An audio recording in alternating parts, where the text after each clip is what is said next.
Hi there, this is David Dyer again, and today I want to talk about unity among Christians.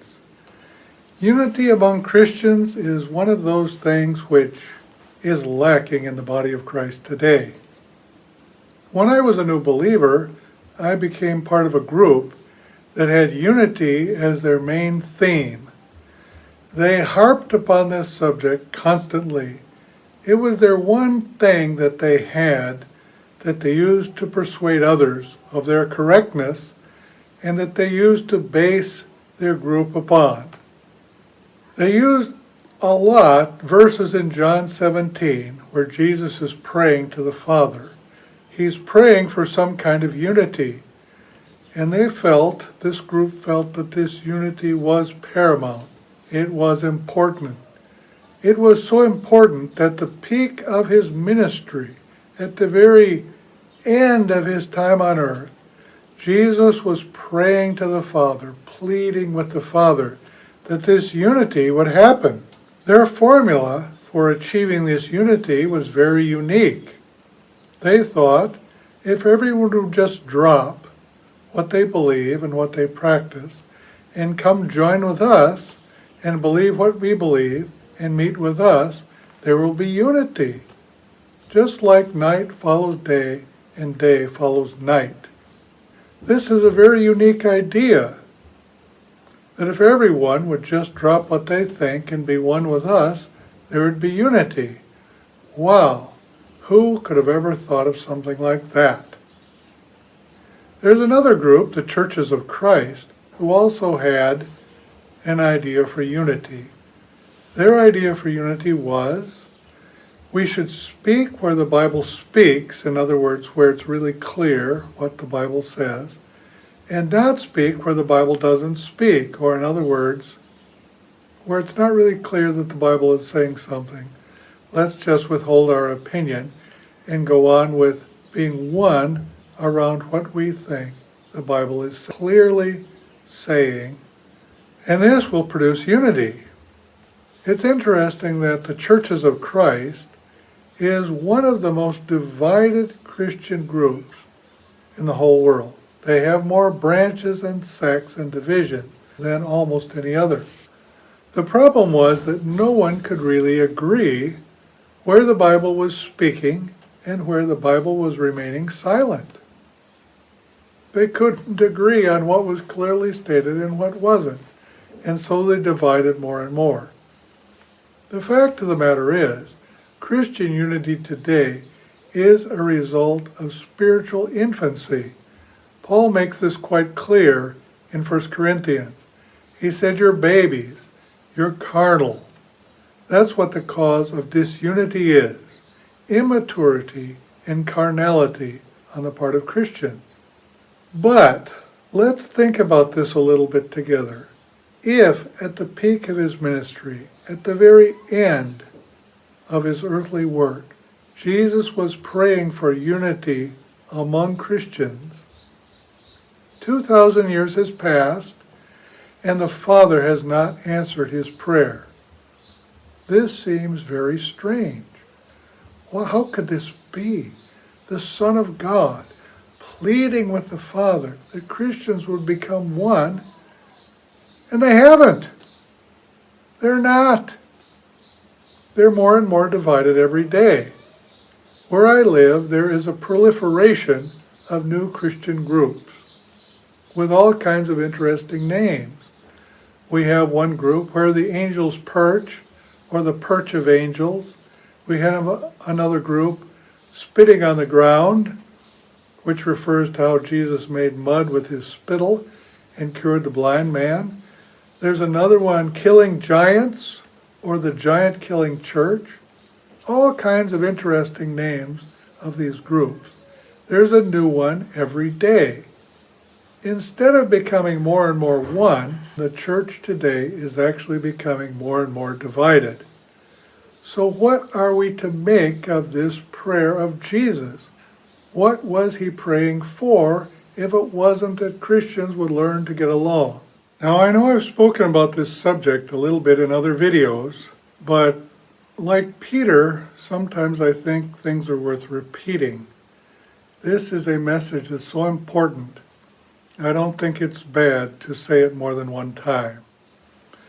Well, this is a subject that is extremely precious and holy. To really understand this, we need to take the shoes off our feet and stand on holy ground. We need to put aside human reasoning and theology and wrangling and humble ourselves before God. To really understand what Jesus is praying for is something so precious, something so wonderful. It's really almost hard to believe. I want to read a little bit here from John chapter 17.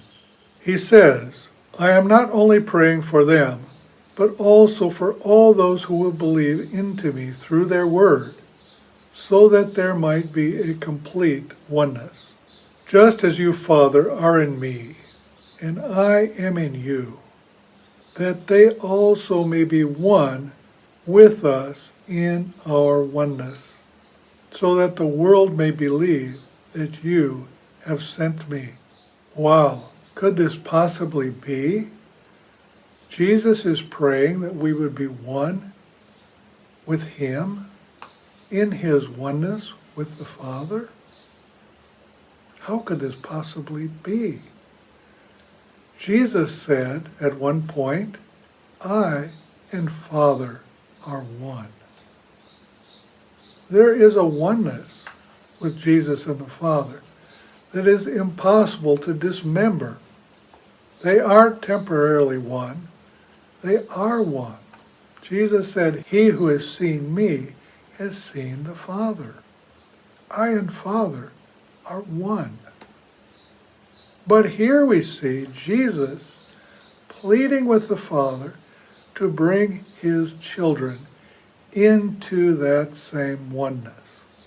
Just as I, Father, are in you and you're in me, that they could be one in us, or one with us. This is a different prayer. This isn't pleading for Christians to get along and be able to stand each other with all their peculiarities and differences. No, this is something much more sublime, something much more holy. Jesus is praying that we can become one with him. As one with him, listen carefully, brothers and sisters, we could become as one with him as he is with the Father. We could be brought into this unity. We could be made part of this oneness. Now, this is a gospel message worth preaching. This is something really special, really holy. This is something so wonderful. It's hard to talk about it. We have been invited into this unity. To begin this process, God made us his sons and daughters by putting his own life within us, by birthing his holy, eternal life within us. And we can become sons of God. Then as we grow, as this life grows within us, we become more and more one with the life giver, more and more one with the Son of God who made the way for this to happen. God sent Jesus, the embodiment of his word to this earth, to live and show us the way and die so that he would open the possibility of us receiving the eternal life of God. What a love he has for us. What a desire to sacrifice himself, to go through what he went through, to endure the torture, the shame, the ridicule, the unbelief, the hard hearts, the resistance of man. He humbled himself so completely. The God of the universe, the infinite, eternal God, allowed men to do this to him and eventually to crucify him so that we could be part of himself. This is something really holy. This is something so wonderful. It is beyond words. I'm struggling here for words to describe such a wonderful, unimaginable, precious thing. This unity is so deep. The unity he's praying for is so profound that in the end it is referred to as a marriage. Human marriage is just a type of something future between Christ and his church. It's not a physical union. It is a spiritual union, a oneness that is beyond human description or comprehension. The Bible says that eye has not seen, ear has not heard, neither has it entered into the heart of man the things that God has prepared for those who love him, who are in love with him, who have a passion, a love relationship with him. And this passion, this love, is going to culminate in something that God calls in his holy book a marriage union, an intimacy that we cannot conceive of. It can't enter into our heart yet. Someday we'll know what this means. Today we only have a glimpse of it.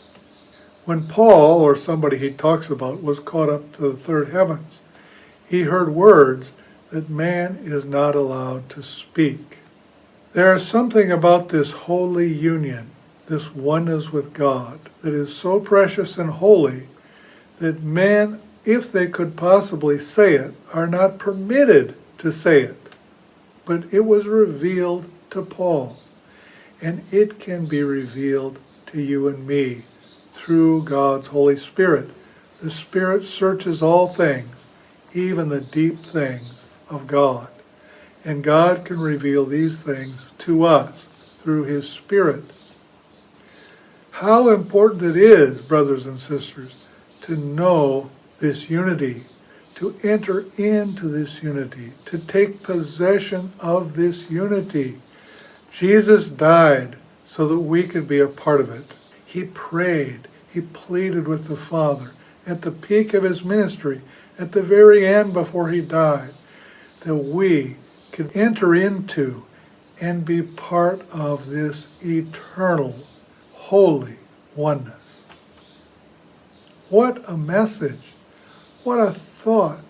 How could it possibly even enter into God's mind for such a thing to be? But yet it has. He has decided he wants it. He has gone to great lengths and cost to offer it. He has made it available to us. Let us take advantage of this unity. Let us seek this unity and oneness with God.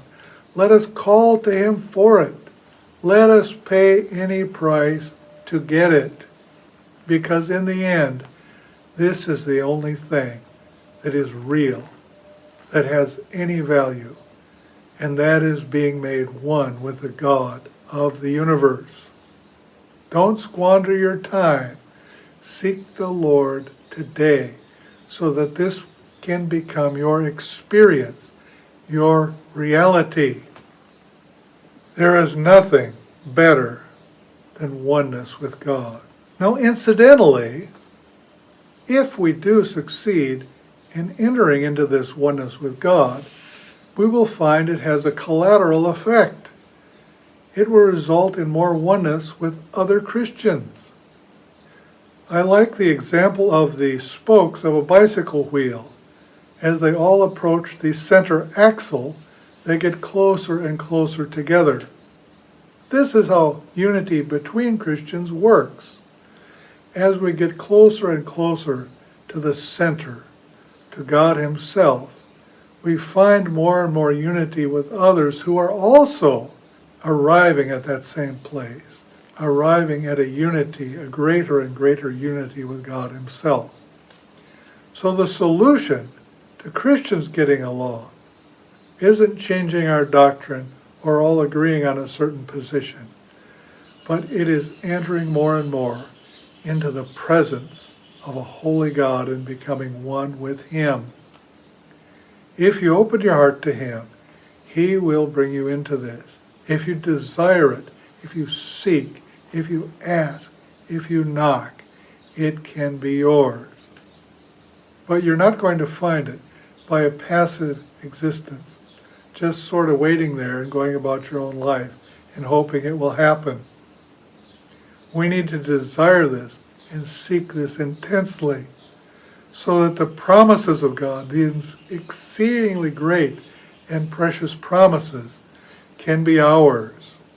And through them we can become partakers of the divine nature at whatever cost to us. Because whatever it costs, it's nothing compared to the value of what it is. The more we understand the greatness of the gospel message, the more effective we will be in sharing it with others. The more the truth is real to us, the more we see it and the more we live it, the more powerful our testimony will be. Because instead of just having words and ideas to share, we will have a reality, we will have an experience, we will have a relationship. Brothers and sisters, Jesus has called us into a oneness with Himself. Oneness with Himself, just as He is one with the Father. This is an undefinable, unfathomable oneness. This is a oneness that is total and complete. And we have been called, we have been invited to come and be part of this unity. Let's do it. Let's go there together. Let us seek God while it is today, while He may be found, so that we can gain all there is to gain. God is infinite. There are no limits. We can go on, pressing on to know the Lord in all His greatness and fullness. Let's do it. Let's go there together, so that when that day comes, we can rejoice together in all that He has done for us and in us. Amen. May God bless you.